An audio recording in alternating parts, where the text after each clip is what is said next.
Hello, എല്ലാവർക്കും മനുക്കുട്ടൻസ് കിച്ചണിലേക്ക് സ്വാഗതം. എല്ലാവർക്കും സുഖല്ലേ? ഇന്നത്തെ റെസിപ്പി തൈര് ദോശ വിത്ത് നല്ല അടിപൊളി ഒരു ചട്നി. തൈര് ദോശ എന്ന് പറയുമ്പോൾ നിങ്ങൾ പേടിക്കൊന്നും വേണ്ട, വളരെ പെട്ടെന്ന് തന്നെ നമുക്ക് ഉണ്ടാക്കാൻ പറ്റുന്നതാണ്. ഞാൻ എപ്പോഴും പറയാറുള്ള പോലെ, എല്ലാ റെസിപ്പീസിലും ഞാൻ പറയാറുള്ള പോലെ, നമ്മുടെ എല്ലാവരുടെ വീട്ടിലുള്ള ഇൻഗ്രീഡിയൻസ് വെച്ച് വളരെ കുറഞ്ഞ സമയത്തിനുള്ളിൽ ഉണ്ടാക്കാൻ പറ്റുന്ന നല്ലൊരു ബ്രേക്ക്ഫാസ്റ്റ് റെസിപ്പിയാണിത് കേട്ടോ.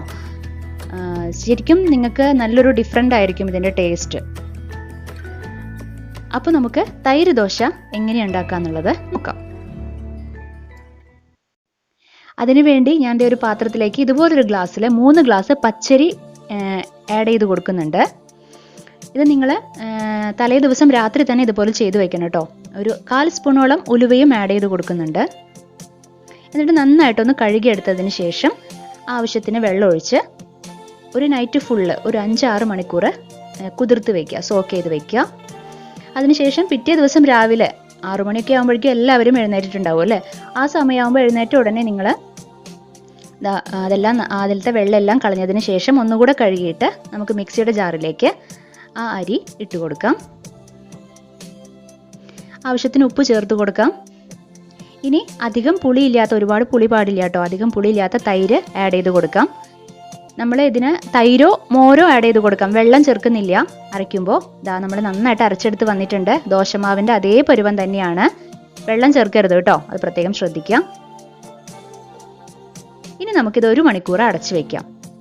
ആ സമയത്തിനുള്ളിൽ നമുക്ക് ഇതിൻ്റെ സൈഡ് ഡിഷ് നോക്കാം, സൈഡ് ഡിഷ് പ്രിപ്പറേഷൻ നോക്കാം. ടൊമാറ്റോ ഓണിയൻ ചട്നിയാണ് ഇതിന് സൈഡ് ഡിഷായിട്ട് ഉപയോഗിക്കുന്നത്. അതിനുവേണ്ടി ഫ്ലെയിം ഓൺ ചെയ്ത് പാൻ വെച്ച് പാൻ ചൂടാവുമ്പോൾ അതിലേക്ക് കുറച്ച് ഓയിൽ ഒഴിച്ചു കൊടുക്കാം. ഓയിൽ ചൂടാവുമ്പോൾ നിങ്ങൾക്ക് ചെറിയ ഉള്ളിയോ വലിയ ഉള്ളിയോ കട്ട് ചെയ്തിട്ട് അത് ആഡ് ചെയ്ത് കൊടുക്കാം. കുറച്ച് കറിവേപ്പില, ഒരു തക്കാളി കട്ട് ചെയ്തത് ഒരുമിച്ച് ചേർത്ത് കൊടുത്തോളൂ. എന്നിട്ട് നന്നായിട്ടൊന്ന് വഴറ്റി കൊടുക്കുക. കുറച്ച് ഉപ്പ് ചേർത്ത് കൊടുക്കാം, അപ്പോൾ വേഗം നന്നായിട്ട് വഴണ്ടി കിട്ടും. ഈ ഒരു പരുവം വരുമ്പോൾ ഡിഫറൻസ് മനസ്സിലാവുന്നുണ്ടല്ലോ അല്ലേ? ഈ ഒരു പരുവം വരുമ്പോൾ നമുക്ക് കുറച്ച് മഞ്ഞൾപ്പൊടി, നമ്മുടെ എരിവിനനുസരിച്ച് മുളക് പൊടി, ഇതെല്ലാം ചേർത്ത് ജസ്റ്റ് ഒന്നുകൂടെ ഒന്ന് വഴറ്റിയെടുക്കാം. ഇനി നമുക്ക് ഫ്ലെയിം ഓഫ് ചെയ്യാം. അതിൻ്റെ ചൂടാറിയതിന് ശേഷം നമുക്കിതാ മിക്സിയുടെ ജാർ എടുത്തിട്ട് നന്നായിട്ട് അരച്ചെടുക്കണം. അരച്ചെടുക്കുമ്പോൾ വളരെ കുറച്ച്, ഒരു 2 സ്പൂണോളം മാത്രം വെള്ളം ചേർത്ത് അരച്ചെടുക്കുക കേട്ടോ. ആ മിക്സിയുടെ പൊടിക്കുന്ന ജാർ എടുത്താൽ മതി, അപ്പം നന്നായിട്ട് അരച്ച് കിട്ടും അത്. കണ്ടില്ലേ, വളരെ കുറച്ച് വെള്ളം മാത്രമേ ഞാൻ ചേർക്കുന്നുള്ളൂ. നന്നായിട്ട് അരച്ചെടുത്തിട്ട് വരാം. നമ്മുടെ ടൊമാറ്റോ ഓണിയൻ ചട്നി റെഡി ആയിട്ടുണ്ട്. നമ്മുടെ തൈര് ദോശയുടെ സൈഡ് ഡിഷ് റെഡി ആയിട്ടുണ്ട്. ഇനി നമുക്ക് നമ്മുടെ ബാറ്റർ നോക്കാം. 1 മണിക്കൂറിന് ശേഷം നമ്മുടെ ബാറ്ററിലേക്ക് നന്നായിട്ട് ചെറുതായിട്ട് കട്ട് ചെയ്ത് വെച്ചിരിക്കുന്ന ചെറിയ ഉള്ളിയോ വലിയ ഉള്ളിയോ, ഞാൻ വലിയ ഉള്ളിയാണ് എടുത്തിരിക്കുന്നത്, ആഡ് ചെയ്ത് കൊടുക്കാം. ഇത് ഗ്രേറ്റ് ചെയ്ത് വെച്ചിരിക്കുന്ന ക്യാരറ്റാണ്. ഞാനൊരു ക്യാരറ്റ് എടുത്തിട്ടുണ്ട്, ഒരു മീഡിയം സൈസിലുള്ള ക്യാരറ്റാണ്. ഇത് പച്ചമുളകാണ്, ഒരു 2 പച്ചമുളക് ഞാൻ എടുത്തിട്ടുണ്ട്. നന്നായിട്ടൊന്ന് മിക്സ് ചെയ്യാം. നമുക്ക് ഇതുപോലെ നന്നായിട്ട് മിക്സ് ചെയ്ത് കൊടുക്കാം.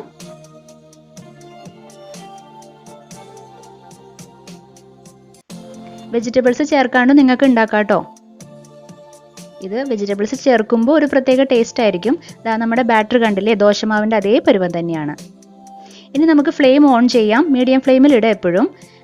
നമ്മുടെ ദോശയുടെ പാൻ വയ്ക്കാം. അതിലേക്ക് ഇതുപോലെ മാവ് ഒഴിച്ചു കൊടുക്കാം. ഇതുപോലെ പരത്തി കൊടുക്കാം കേട്ടോ. ഒരുപാട് കനം കുറയ്ക്കാൻ പാടില്ല. കുറച്ച് അതിൻ്റെ മേലെ ഓയിൽ തൂക്കി കൊടുക്കാം നമുക്ക്, വെളിച്ചെണ്ണ. ഒരു സൈഡ് ഇതുപോലെ തിരിച്ചിട്ട് കൊടുക്കാം. നമ്മുടെ തൈര് ദോശ ഒരെണ്ണം റെഡി ആയിട്ടുണ്ട്. ഇതുപോലെ ബാക്കിയുള്ള മാവൊക്കെ ഉപയോഗിച്ചിട്ട് നമുക്ക് ദോശ റെഡിയാക്കി എടുക്കാം. ഇത്രയേ ഉള്ളൂ. ഇനി നമുക്ക് നമ്മുടെ സൈഡ് ഡിഷ് ഉപയോഗിച്ചിട്ട് സൈഡ് ഡിഷ് വെച്ച് കൊടുക്കാം. നമുക്ക് നമ്മുടെ തൈര് ദോശ വിത്ത് ടൊമാറ്റോ ഓണിയൻ ചട്നി റെഡി ആയിട്ടുണ്ട്. വളരെ ടേസ്റ്റിയാണ്, ഒരു ഡിഫറെൻ്റ് ആയിരിക്കും ഈ ടേസ്റ്റ് നിങ്ങൾക്ക് എല്ലാവർക്കും. അപ്പോൾ എല്ലാവർക്കും ഈ ഒരു റെസിപ്പി ഇഷ്ടപ്പെട്ടു എന്ന് വിചാരിക്കുന്നു. എല്ലാവരും ട്രൈ ചെയ്ത് അഭിപ്രായം പറയാം കേട്ടോ.